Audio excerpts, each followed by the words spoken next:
मित्रांनो, तर माझ्या एका मित्राला पैशाची गरज होती आणि त्यांना मला प्रॉब्लेम सांगितलंच नाही का आपल्याला असं असं प्रॉब्लेम आहे, पैशाची गरज आहे.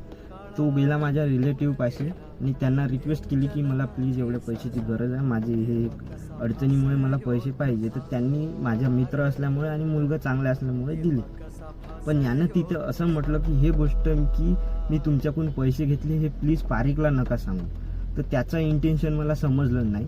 म्हणजे मी त्याचा दुश्मन आहे की की त्याची कमीपणा होते म्हणून मला सांगितलं नाही.